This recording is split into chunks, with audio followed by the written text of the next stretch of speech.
하나님 말씀 로마서 12장 19절에서 21절 말씀을 보겠습니다. 내 사랑하는 자들아 너희가 친히 원수를 갚지 말고 진노하심에 맡기라. 기록되었으되 원수 갚는 것이 내게 있으니 내가 갚으리라고 주께서 말씀하시니라. 내 원수가 줄이거든 먹이고 목마르거든 마시우라. 그리함으로 네가 숯불을 그 머리에 쌓아 놓으리라. 악에게 지지 말고 선으로 악을 이기라. 아멘. 말씀을 듣는 상대는 예수 그리스도의 이름을 위하여 부르심을 받은 자예요.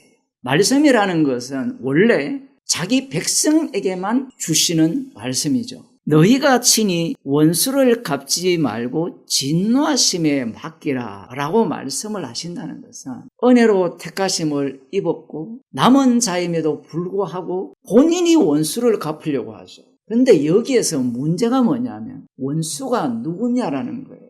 마귀잖아요. 그러면 마귀한테 원수를 어떻게 갚아요?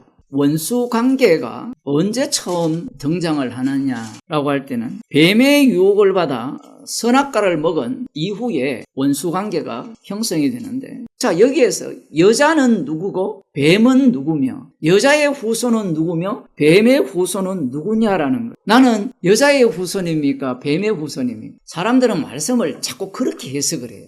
지금 누구와 대화를 합니까? 하나님이. 사람은 빠져버립니다. 남자 여자 빼놓고 뱀에게 이야기하는 거예요. 뱀에게. 그러면 여자와 여자의 후손은 어떻게 드러나느냐 하면 뱀에 의해서 여자와 여자의 후손이 드러나게 돼 있어요. 너로 여자와 원수가 되게 한다는 거예요. 너로. 뱀이 주도권을 행사하는 겁니다. 그런데 선악과를 먹었잖아요. 이미. 하와 입장에서도 내가 여자라는 거예요. 내가. 그러면 여자의 후손이 뱀의 머리를 친다고 했잖아요. 그러면 자기는 여자잖아요.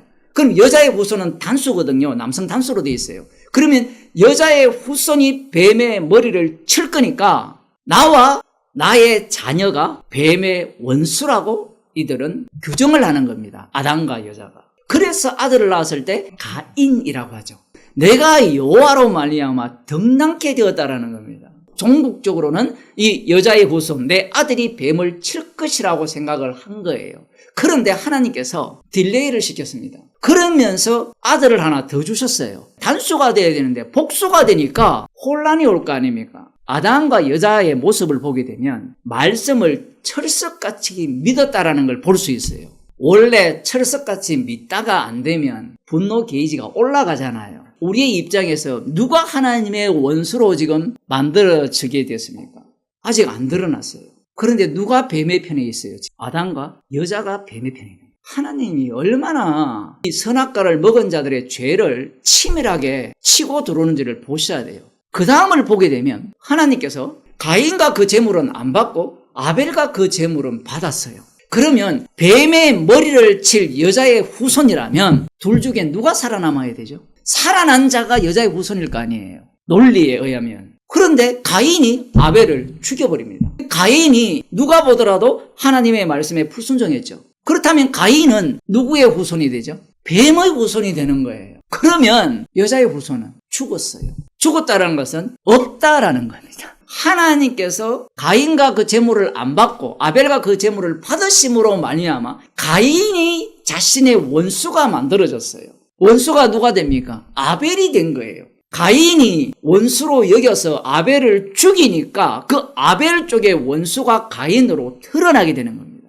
똑같이 아담의 자손이었는데 이 둘 중에 하나는 여자의 후손으로 드러나고 다른 하나는 뱀의 후손으로 드러나기 시작한 겁니다. 노아 홍수 심판으로 가면 모두가 다 누구의 후손이 돼요? 어려서부터 그 마음의 생각이 악하다라고 했잖아요. 모두가 다 뱀의 후손이에요. 뱀의 후손인데 누가 여자의 후손으로 등장하느냐 하면 노아가 은혜를 입음으로 말미암아 뱀의 후손과 여자의 후손 요소를 다 담은 자가 돼요. 축복과 저주가 거기에서 나오게 된 겁니다.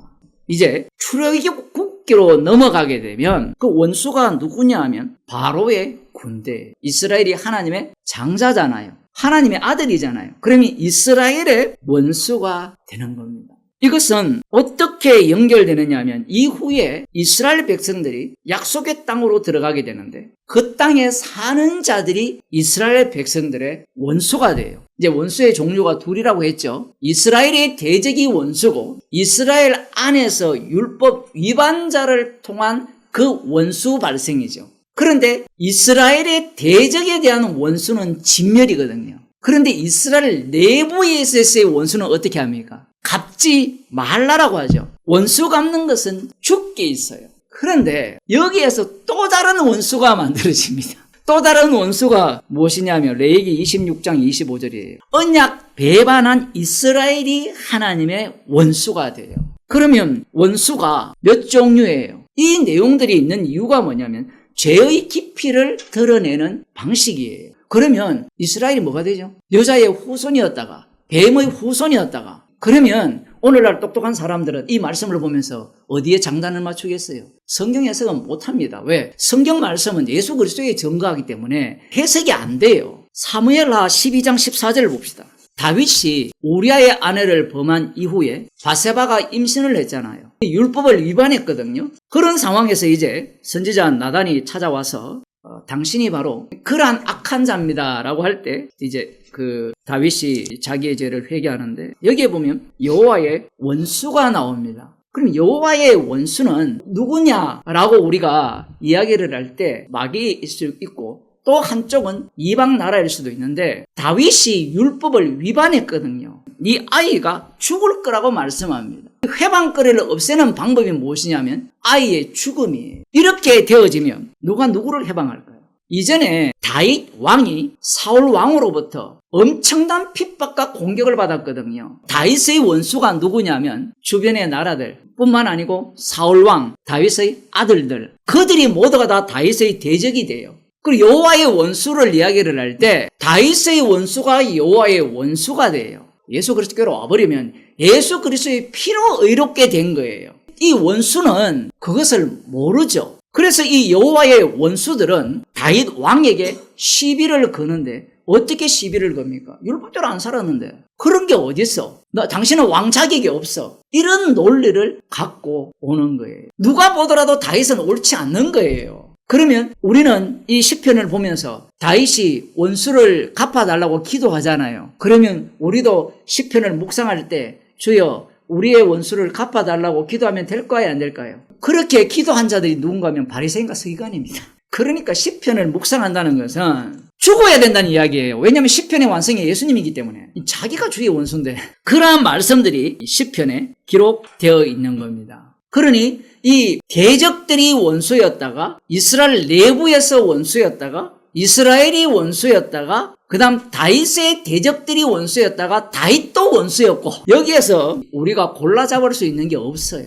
죄인으로 드러날 수밖에 없습니다. 시편 110편은 굉장히 중요한 말씀인데 여호와께서 내 주에게 말씀하시기를 내가 네 원수로 네 발등상 되게 하기까지는 너는 내 우편에 앉아라 하셨도다. 문제는 이 원수라는 것이 언제 제대로 밝혀지고 주께서 내 주에게 이르시되 이 주와 주도 언제 드러나느냐가 관건이 돼요.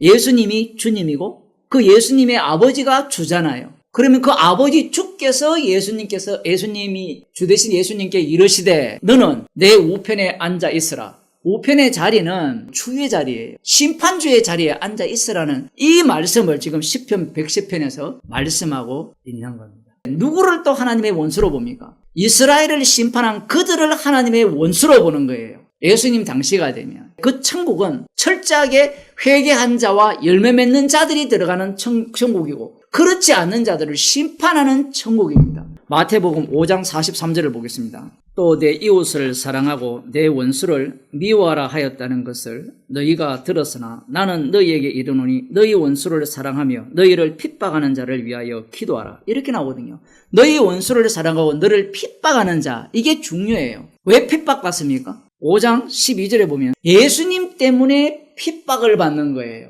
복음을 전할 때 원수가 만들어지는데 그 원수에 대해서 이 율법에서는 미워하라 이렇게 했지만 예수님은 원수를 사랑하라고 말씀해요. 그럼 원수가 누구냐라는 거예요. 우리가 원수 되었을 때 아들의 죽으심으로 말미암아 하나님과 화목케 하셨다라고 해요.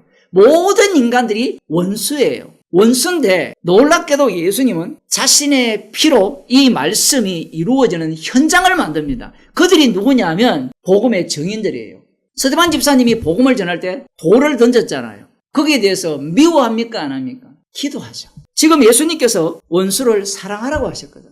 그런데 마태복음 10장을 보게 되면 사람의 원수가 자기 집안 식구리라. 내가 화평을 주러 온 것이 아니라 화평이 아니요 금을 주러 왔노라. 원수 관계를 만들시기 위해서 오셨다라는 거예요. 지금 이렇게 되면 너희들이 지금까지 갖고 있던 원수는 원수가 아니다? 아니라는 이야기예요. 그래서 원수는 반드시 복음이 전파되어지는 자리에서 만들어집니다. 내가 원수를 규정하는 게 아니에요. 그러니 예수님께서 오셔서 화평케 하려 온 것이 아니라 분쟁케 하기 위해 오셨다 하면서 자기 집안 식구를 원수로 만들어 버립니다. 너무나 과격하죠. 그 다음 원수로 만들었으니까 그 다음 어떻게 하죠? 그 다음 나오는 게 원수를 사랑하라가 돼요. 복음의 세계는 희한해요. 복음은 원수를 사랑케 하기 위해서 원수를 만들게 되고 그 만들어진 그에게 복음을 전하라고 원수를 옆에 배치시키는 거예요. 왜 그러냐면 성도는 십자가의 정인이거든. 십자가의 정인과 자기가 주가 되는 것은 달라요. 그래서 예수님께서 원수를 미워하지 말고 원수를 사랑하라고 하시면서 원수를 본인이 만들어버립니다. 이야, 이거 화나는 일이잖아요. 기분 나쁜 일이고. 그래야만 성도가 나 원수 사랑했어 이런 소리 하지 않고 십자가의 피를 전가하는 정인이 되는 겁니다. 곧 우리가 원수 되었을 때에 어떻게 화목이 되었냐 하면 아들의 죽으심으로 말미암아 화목게 되었어요. 그래서 여기에서 원수는 우리들 자신이었죠. 원수라고 해야 십자가를 자랑해요. 육신의 생각은 하나님과 원수가 되나니. 그 육신에 있지 아니하고 영에 있는 모습을 보이는 게 그리스도의 영이 가는 사람이에요. 그런데 놀랍게도 우리 주 예수 그리스도로 말미암아 감사해요. 요 요소를 전부 포함하는 것을 두고 영에 속한 사람이라고 이야기합니다.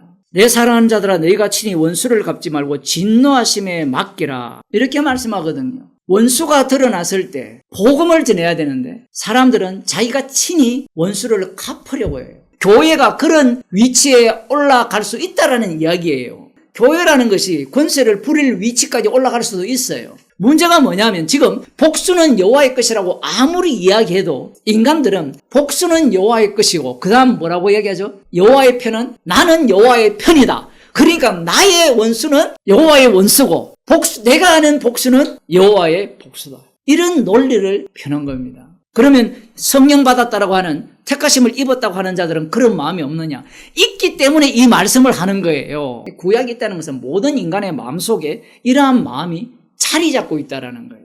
원수 갚는 것이 내게 있으니 내가 갚으리라고 주께서 말씀하시니라. 그럼 성도는 뭘 해야 됩니까? 원수가 줄이거든 먹이고 목마르거든 마시오라. 그리함으로 네가 숯불을 그 머리에 사 놓으리라. 악에게 지지 말고 선으로 악을 이기라는 거거든요. 악에게 지는 방식이 뭐냐면 내가 친히 원수를 갚는 방식이에요. 성도는 선으로 악을 이기는 방법은 내가 죽는 방식이에요. 그런데 마태복음 25장에 보면요. 하는 사람들이 있어요. 누가 합니까? 지옥 가는 자들. 세 번째 양과 염소의 비유 보니까 지옥 가는 자들이 누가 갑니까? 내가 죽게 했다고 하는 자들이 지옥을 가요. 그러니 이 말씀을 율법으로 보면 해석이 안 돼요. 이건 지금 사도 바울이 로마에 있는 성도들에게 계속해서 책망을 하는 겁니다. 예수님께서 십자가로 승리를 해버리잖아요. 우리 같으면 예수님이 십자가로 승리하지 말고 원수를 직접 갚으면 되잖아요. 승리한 모습을 이 땅에서 어떤 식으로 보이느냐 하면 원수 갚는 것은 죽게 있다는 것을 친히 보여줘요. 남은 자의 수가 구원 얻은 자의 수가 차기까지 기다려요. 이 말씀을 하심으로 말미암아 우리를 십자가 앞에 죄인으로 드러나게 하시는 겁니다. 그러니까 악에게 지지 말고 선으로 악을 이기라고 하세요. 어떻게 이깁니까? 죄인 되면 돼요.